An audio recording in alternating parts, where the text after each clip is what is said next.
We are living through an intense, sometimes overwhelming revolution in artificial intelligence. It's hard to keep track of the critical signal through all the daily noise. That's really our mission today. We're delivering a sharp intelligence briefing focusing exclusively on the critical news, the research and infrastructure moves that occurred globally on just one single date, November 12, 2025. And November 12th, it was a fascinating day because it really highlighted this deep dichotomy shaping AI's future. On one side, you saw this unprecedented accelerating momentum in private infrastructure. Setting new speed records, pouring billions into the ground. Right. But then on the other side, policy attempts trying to govern this power, they were immediately met with friction. Right there on the world stage, we've synthesized a huge stack of diverse global sources for today, everything from key hardware benchmarks in the US and Europe to major talent moves over in Asia. We're here to cut through all that density and give you the core insights, really help you understand what truly shifted in the global AI ecosystem just yesterday. Okay, let's dive in. Starting with research breakthroughs, things with immediate global implications. The headline grabber seems to be a new multilingual embedding model from Tencent's WeChat team.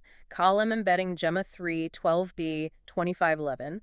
That's a mouthful. It is, but what's crucial here isn't just the 12 billion parameters, it's the validation. It instantly achieved the global #1 ranking on the MTTB multilingual evaluation. MT, that's the massive text embedding benchmark. Exactly. It's the gold standard for measuring how well an AI really understands semantics, the meaning, across different languages. Okay, number one MTPB ranking. Sounds technically impressive, definitely. But for businesses building out globally, does this 1,038 language jump solve a real previous pain point, or is this more of a marginal improvement? No, this is foundational. It solves a massive pain point. Previously, cross-language semantic search or RAG retrieval, augmented generation, it was just fraught with issues, especially for those low-resource languages. So by supporting 1,038 languages across 131 different tasks, Tencent has basically provided a universal translator for meaning, not just, words. Wow. This really accelerates global market penetration for pretty much any AI-driven product. That's according to ML Commons, who track this benchmark. Okay, so that's language models pushing global reach. Let's pivot to where AI is potentially saving lives. We saw some critical progress in medical AI, specifically with something called the Syncytius cancer pathology model. Yes, this research, published on ArtSov yesterday, it details a new multimodal approach for cancer analysis.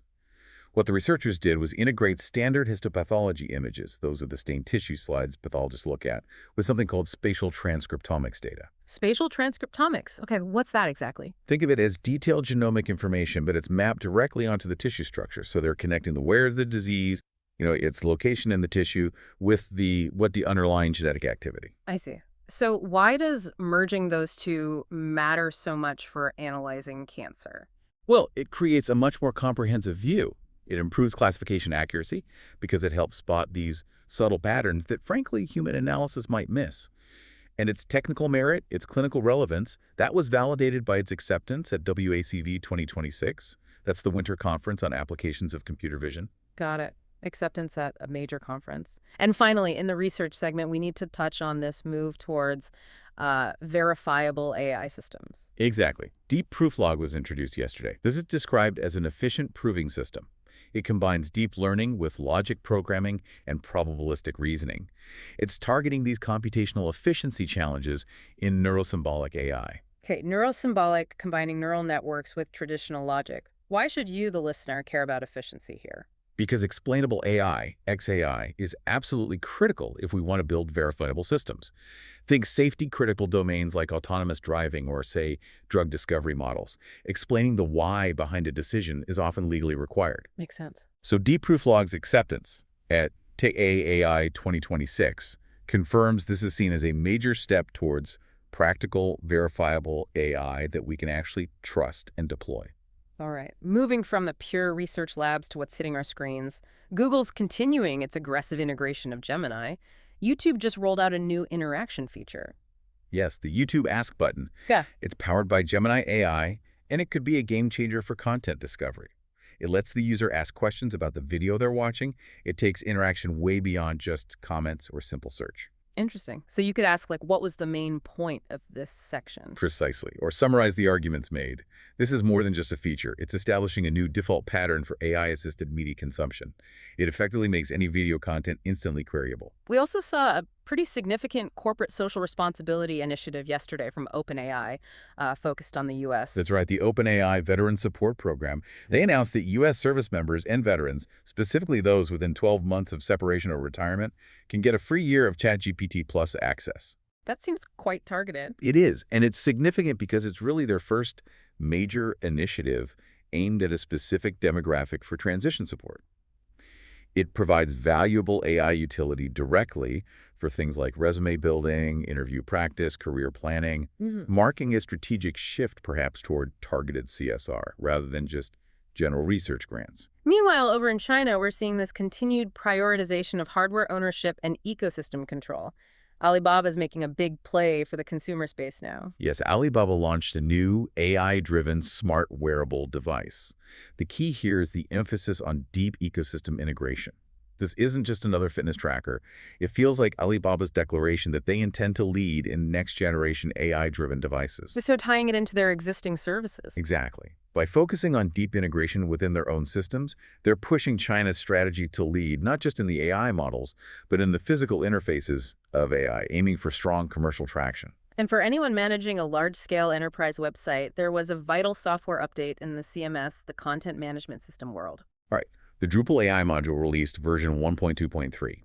Now, this provides the foundational technical layer for integrating large language models, LLMs, into Drupal sites. So think automating tasks, extending content workflows. What's the adoption like? Is this niche? Well, that's the real insight here. The adoption rate is surprisingly rapid. It's already reportedly used by 8,561 sites. Wow. That number really shows that enterprise content management systems are moving quickly from just piloting AI to widespread production integration of AI workflows. Okay, let's shift gears to the underlying engine. Chips, infrastructure, and hardware. This segment really captures the hardware race. Billions being spent, speed metrics climbing. Let's start with NVIDIA's continued dominance in the MLPerf benchmarks. Yeah, the NVIDIA GB300 NVL72 rack scale system, that's the one featuring the Blackwell Ultra architecture. Yeah. It just debuted an MLPerf Inference v5.1, and it set new records pretty much across the board. They're essentially redefining the performance ceiling for generative AI inference.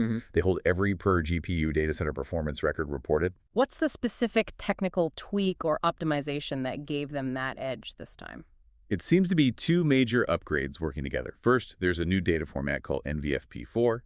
And second, they've got upgraded special function units providing 2x accelerated throughput specifically for softmax operations, which are common in AI models. NVFP4, why is a new data format so crucial?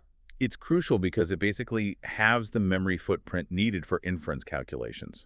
This allows truly massive models like the Llama 2 70 billion parameter model to finally sit entirely in a single GPU's high bandwidth memory, that HBM3E, without needing to constantly swap data back and forth with the slower system RAM or CPU. That's a huge bottleneck removed. Okay, so NVIDIA's pushing speed per chip. But the overall MLPerf Training v5.1 results, also announced yesterday, seem to confirm that training these huge models is becoming intensely distributed, lots of machines working together. They absolutely confirm that. Generative AI is now clearly the industry's singular training focus. ML Commons reported an 86% increase in multi-node submissions compared to just 1 year ago. 86% increase. Yeah. It really emphasizes how the industry is maturing in its distributed training capabilities. Essentially, everyone is trying to build faster, bigger, frontier models simultaneously, and they're pushing performance improvements that are now exceeding the old Moore's Law predictions. And stepping in to challenge this dedicated GPU dominance, Intel highlighted its dual strategy. They positioned themselves as the only server CPU on MLPerf. But given NVIDIA's jump with NVFP4, is Intel's CPU-only strategy really viable for anything beyond maybe specialized efficiency plays? Well, that's the core question, isn't it? Intel did submit MLPerf Inference v5.1 results for its new Intel Arc Pro B60 GPU, the one with 48 GB turbo, alongside their new Xeon 6 processors, the 6900P and 6700P series. While their GPU results are certainly important for them, their emphasis on being the only server CPU on MLPerf is definitely a strategic market signal. What's a signal? They're highlighting the viability of CPU-only AI inference for specific scenarios. Think power-efficient needs, cost-effective deployments, maybe low-power edge computing or smaller enterprise services where splashing out for a high-end GPU cluster is just cost-prohibitive. Speaking of cost, Meta is pouring serious money into physical infrastructure, but with a specific focus, it seems. Yeah, Meta announced a massive $1 billion investment to build a 700,000 square foot AI data center out in Beaver Dam, Wisconsin. But what's really noteworthy is the total investment number, $1.2 billion, that extra $200 million. It's dedicated specifically to energy infrastructure upgrades, things like transmission lines. So they're investing in the power grid itself. Exactly. It signals that foundational AI compute is fundamentally an energy game now. And the big players are willing to pay significant amounts up front just to secure reliable power access. This center is slated for operation in 2027. And rounding out the financial side here, we saw some significant market movement for chip manufacturers, fueled by some staggering analyst optimism. We certainly did. AMD stock surged, was it 9 to 10% yesterday? And this market enthusiasm, according to reports, was driven by analyst projections that the data center chip, total addressable market, the TAM, could reach a staggering $1 trillion by 2030. $1 trillion for data center chips. $1 trillion. That's just a tectonic shift in projected growth. It fundamentally changes how early-stage VCs and infrastructure investors are looking at component suppliers globally. Okay, so if the hardware side is accelerating like crazy, the policy side seems to be hitting some resistance. We saw a very public rift over regulation at the AI Action Summit yesterday. Yeah, that was quite significant. The United States and the United Kingdom rejected a key AI governance agreement at the summit. The refusal, it immediately exposes these deep global disagreements over the right regulatory approach for AI. What's the potential consequence of that disagreement? Well, it's severe. This lack of consensus could really hinder essential international cooperation on safety standards, especially concerning those very powerful frontier models developed by the companies whose hardware we were just discussing. Meanwhile, over in Asia, Singapore detailed its strategy for security and maintaining what they call AI sovereignty. Right. Singapore's announcements at SICW 2025, that's Singapore International Cyber Week, indicated a shift toward partnership and proactivity. They announced they will share classified cyber threat intelligence with their critical sectors, energy, telecommunications, finance. The idea is to essentially level the playing field for defenders against increasingly sophisticated AI-powered threats. Interesting approach, sharing intel. It is. And it includes extensive AI assurance work collaborating with Singapore's AI Verify Foundation. Back in the U.S., there was a partnership announcement focused squarely on building the AI workforce needed to actually staff all these new augmented roles we keep hearing about. Yes. The United States Artificial Intelligence Institute, that's USAII, and the Enterprise Technology Association, ETA, they announced a national partnership. The goal is advancing AI education and workforce training, and they officially launched their first joint credential yesterday, the AI Foundation's micro-credential for professionals, during Great Lakes AI Week 2025. It's aimed at providing AI literacy for both technical and non-technical staff preparing for this integration. And that focus on safety really hits home in Europe, particularly within autonomous systems and vehicle regulation. Absolutely. The Fraunhofer Institute for Cognitive System IKS announced the SafeTronic 2025 conference, which will be held in Stuttgart. It's focused on holistic safety for road vehicles. And what's important here is the agenda explicitly connects existing regulatory standards like ISO 26262 and SOTIF, Safety of the Intended Functionality. It connects those established standards directly to the innovative safety concepts needed for integrating artificial intelligence into autonomous driving. It signals a really fast-moving effort to standardize AI vehicle safety architecture. Okay, final segment. Let's look at funding, M&A, and how enterprises are actually adopting this stuff. We saw a nice funding win in the legal sector. Yeah, legal tech startup TheoA Inc. raised $3.4 million in seed funding. Their AI-powered predictive litigation platform is notable because it forecasts lawsuit costs and settlement risks with a reported 85% accuracy. 85%. That sounds incredibly high compared to humans. It is. Estimates put typical human accuracy for those kinds of complex predictions around 60 to 65%. So this is a massive leap. Okay, 85% accuracy is huge. Can you maybe explain in simple terms what kind of prediction they're making that humans typically get wrong or find harder? Well, it's really about correlation at a scale that humans just cannot track mentally. The AI is correlating thousands of subtle case variables, things like the specific venue, the judge's history, opposing counsel style, even filing patterns to see these really complex multivariate patterns emerge from the data. Okay. Too many variables for a person to juggle. Exactly. That depth of data analysis is what allows them to jump 20-plus points above the human average. It fundamentally aims to take the guesswork out of high-stakes litigation strategy. Total funding is now over $10 million for them. Meanwhile, the war for top AI talent is forcing tech giants to make major acquisitions, even if it's sometimes just for a single key hire. We saw a prime example yesterday. Xiaomi officially announced the hiring of Luo Fuli. She was a core developer of the DeepSeek V2 model and apparently known as a genius girl in the field. She's joined their MIMO large language model project. The reported compensation is in the tens of millions of yuan annually. Wow, for one developer. It underscores the extreme premium on frontier model talent, particularly in Asia right now. The goal for Xiaomi is clear: capture this top talent to build reasoning-oriented AI across their entire ecosystem: phones, vehicles, IoT devices. We also saw a really massive story regarding the restructuring of the OpenAI and Microsoft partnership. What happened there? Well, this restructuring seems designed to maintain the commercial viability for OpenAI's for-profit arm. Mm. And that's what underpins the company's huge, like $135 billion valuation. But crucially, it also formalizes their nonprofit commitment. The OpenAI Foundation is now aligned to commit a stunning $25 billion towards global health and AI resilience initiatives. $25 billion, that's unprecedented. It really sets an unprecedented precedent for how a frontier AI company might try to integrate massive commercial scale while still maintaining its core nonprofit mission goals. It's a fascinating structure. And this whole push towards enterprise scale ties directly into the future workforce, doesn't it? A new Gartner survey of CIOs gives us a pretty stark view of the future of IT work. Stark is the right word. A Gartner surveyed over 700 CIOs globally. Their forecast is startling. By 2030, they predict 75% of all IT work will be human-augmented with AI, and the other 25% done by AI alone. Wait, so 0% done by humans alone? That's their projection. 0% done by humans alone in IT by 2030. It basically means augmentation isn't optional anymore. It's the future default setting for almost all technical roles. That's a profound shift. And finally, bridging that gap between these huge global models and specific local needs, we saw an important development for Indian language AI. Yes, AI for Bharat, which is based at IIT Madras and supported by Google Cloud, they launched the Indic LLM Arena. This platform is critical because it's specifically designed to benchmark large language models on 3 pillars relevant to the Indian experience: language proficiency across various Indian languages, understanding cultural context, and addressing regional safety concerns. So it tackles issues where English models fail. Exactly.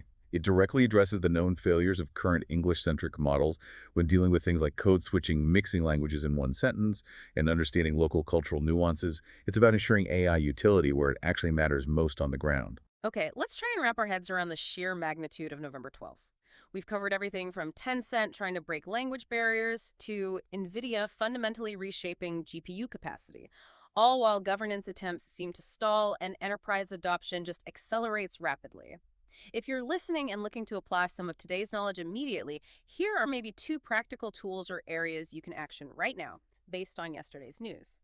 First, if your enterprise uses Drupal for content management, definitely check out the freshly updated Drupal AI module 1.2.3.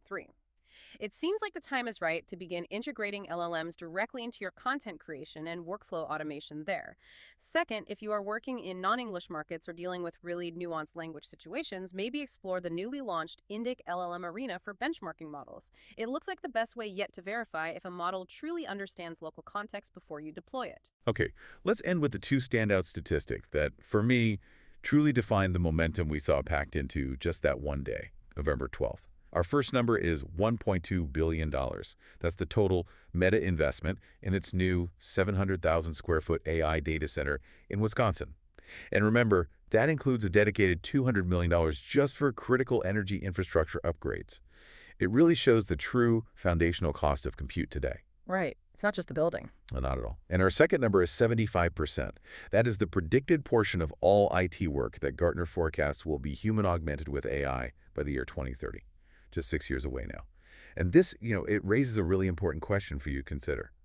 When you connect that sheer velocity of hardware innovation, the constant 2x speedups from NVIDIA, the new efficient platforms coming from Intel, when you connect that hardware acceleration with Gartner's stark prediction for the workforce, is the incredible speed of hardware innovation now making that transition to the human-augmented workforce of 2030 pretty much inevitable? regardless of policy disagreements or maybe short-term economic bumps. A powerful and maybe inescapable thought to leave you with as you consider how AI is reshaping not just your technology stack, but potentially your career path, too. Thank you for joining us for this deep dive.